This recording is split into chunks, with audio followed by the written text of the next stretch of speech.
Alright, so yun mga lods, meron po tayong computer dito mga lods. Ayaw po niyang gumana mga lodi.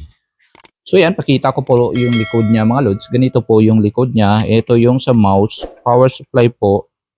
At saka ito yung keyboard. May HDMI po siya. Pang external display po mga lodi.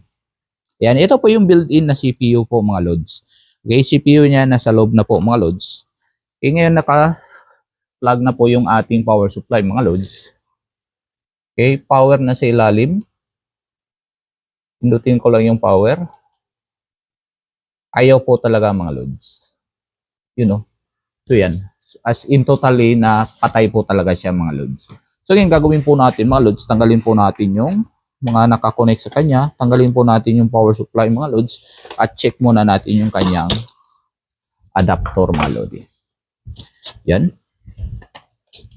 So yan dahil wala po akong dalang analog po, digital mga lods. Analog po yung dala kong multimeter mga lodi.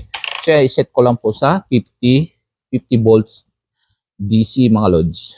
Yan, test lang po natin yung kanyang power supply mga lods. Sorry, continuity pala yun. Yan, sa power supply niya mga lods, ayan, may power po siya mga lods. Okay, meron po siya mga lodi. Ayan. So 20 volts po siya mga lods. Ang lumalabas dahil analog po mga lodi. So 20 po siya mga lods. So yes, pagbukas po, bago pa natin buksan, tanggalin po natin yung kanyang power supply. Keyboard. And mouse po, itabi po natin mga lodi. Okay, so yan. And ihiga po natin siya mga lods para matanggal po natin yung dapat tanggalin. Tanggalin po natin yung dalawang screw. Matigas.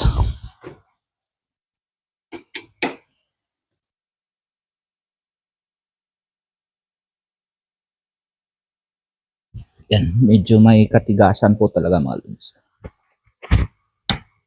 Yun.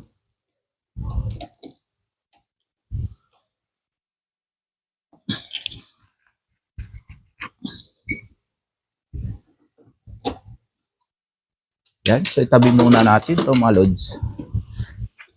Okay, so sa pagtanggal po mga lods, kailangan po natin, ito po may naka-open po siya ng konti mga lods. Kung maaari po natin ligwatin lang po natin yan mga lodi.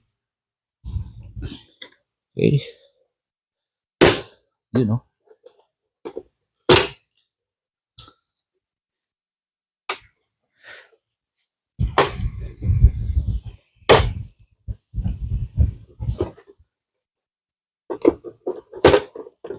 Yun.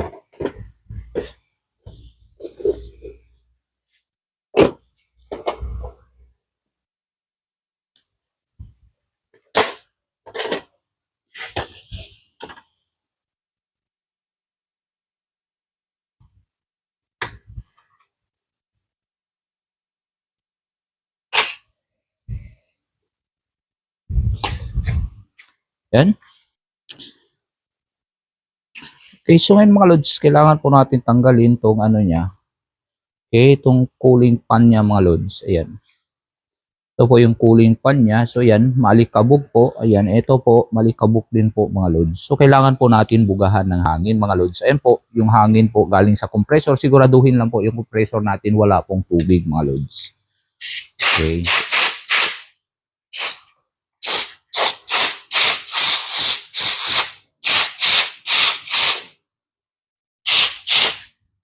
Okay, at saka ito, kailangan po natin bugahan din po.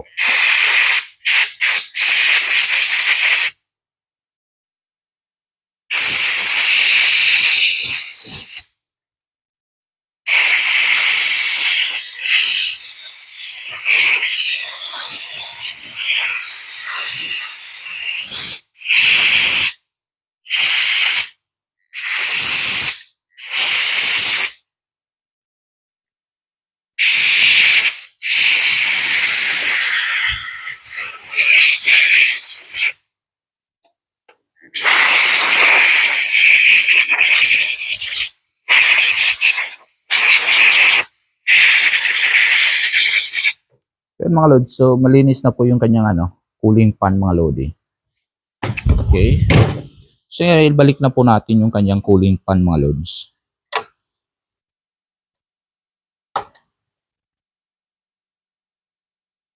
Right, so yan. And ito po yung kanyang mga screw. Ilagay po natin. Ibalik po natin yung screw niya.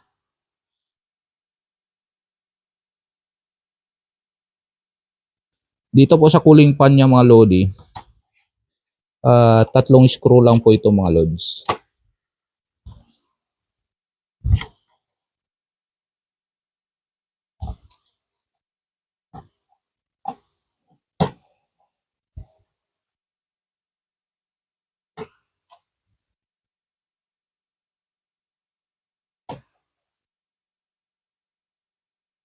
Okay, so yan.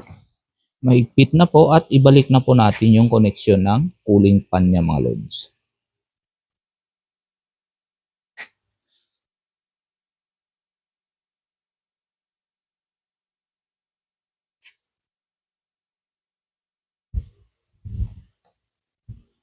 So yan. And ito po yung kanyang RAM mga lodi. So yung RAM niya mga lods, 4GB lang po ito mga lods. 4GB RAM. So dalawang RAM slot po siya mayroon mga lods. Kahit saan po pwede po dito mga lodi. So siguraduhin lang po yung kanyang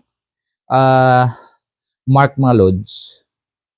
Yan. Ito po yung marking niya mga lods at ito po yung kanyang marking din po mga lodi. Okay, pasok lang muna natin. Tapos idiin po mga lods. Ayan, lock na po yung kabilaan mga lodi. Ito po yung kanyang SSD mga lods. Okay, so gamit niya SSD SATA 2.5 po mga lods. Okay, 256 po GB mga lodi. Right, i-connect na po natin yung kanyang SSD. Siguraduhin lang po natin na hindi po baligtad yung pagka-connect ng kanyang. Hindi naman po papasok yan mga lods dahil mayroon po yung tanda mga lods. Okay. Yun. So, original po nito mga lodi, HDD po ito mga lods.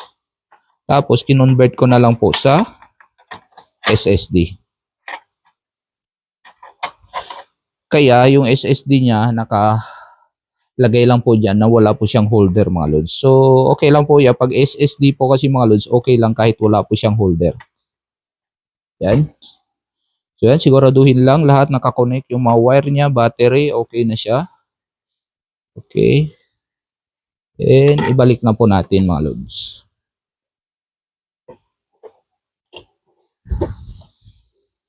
Siguraduhin lang na wala pong nakaipit na wire mga lodi. At idiin lang po natin yan.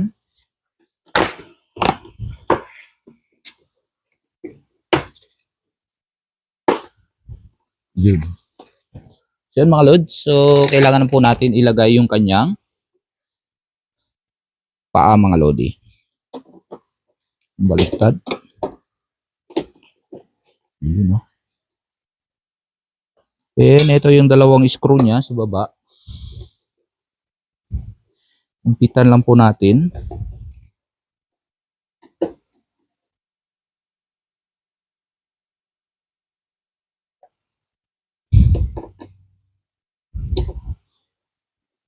Yun. Yan. So, ready na po siya para i-test po natin mga lods. So, ayan mga lods, nilagay na po natin yung kanyang mouse, keyboard, mouse, at yung kanyang power supply sa likod na i-connect na po natin mga lodi.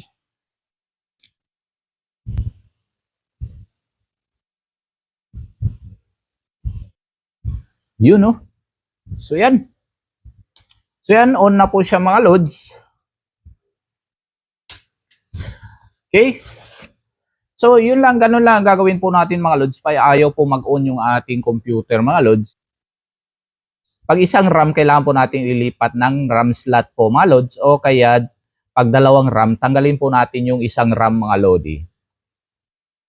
Tapos, pagganahin po natin, subukan po natin pagganahin ng isang RAM. Pag sira po kasi yung RAM mga lods, hindi po gagana yung computer o kaya magbabaser po yan mga lods.